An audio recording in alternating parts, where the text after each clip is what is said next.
What's up, everyone? Welcome back to the channel. This is episode 2 of the Mad GM series, and the 2026 trade deadline is only a few days away. So I'm going to continue to pump out these trade scenarios and try to get as many in as possible before the trade deadline actually hits on Thursday. Now, obviously, the biggest name on the market is Giannis Antetokounmpo, and we have several suitors trying their hardest to get a hold of Giannis. One of those suitors being the Knicks. So in this trade scenario, I'm going to help the Knicks out. So I'll call this trade scenario, the Hawks fly in to help the Knicks get Giannis. Now on my screen, I hope y'all can see it, but I use the NBA trade machine to cook up this trade. Make sure everything lined up correctly. So if you can't see it, I'm going to just lay it out. Now first, the Hawks receive Karl Anthony Towns from the Knicks. The Knicks receive Giannis from the Bucks. And the Bucks receive Kristaps Porzingis, Zach Ricochet, Pacome Daddier, the 2026 Wizards pick from the Knicks, the 2026 pick swap with the Pelicans, and 2 pick swaps from the Knicks in 2030 and 2032. So, you may ask, why do any of these teams do this trade? And I'm about to lay that out right now. So why do the Hawks do it?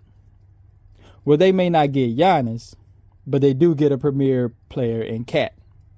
They get to pair Cat with Jalen Johnson and a whole array of young players, you know, that they're developing, and they put together a trade earlier in the season, getting Trae Young out of there, and they can move forward with that lineup. So, why do the Knicks do it? That's the easiest question to answer of all. They get Giannis. So finally, the most important thing is, why do the Bucks do it? So, for the Bucks. Now, they receive Porzingis, which obviously isn't a player that they want to move forward with. But Porzingis comes off the books on an expiring contract. That's $30 million off their books. Or if they want to try to work out some sort of sign and trade in the offseason with another team, they have that in their bag. As for them getting Zachary Ricochet, well, Ricochet was the number 1 pick a couple years ago. So getting him is just like getting a high draft pick, basically. In fact, you're getting a number 1 overall pick. So that's like getting an extra draft pick. Daddier, he's another player from that draft, that same draft, I believe. And, you know, like I said, another young prospect for them to try to work on. And then we come to the picks. The picks is the most important thing for the Bucks. They get the Wizards pick if it conveys, if it falls basically within the top 8.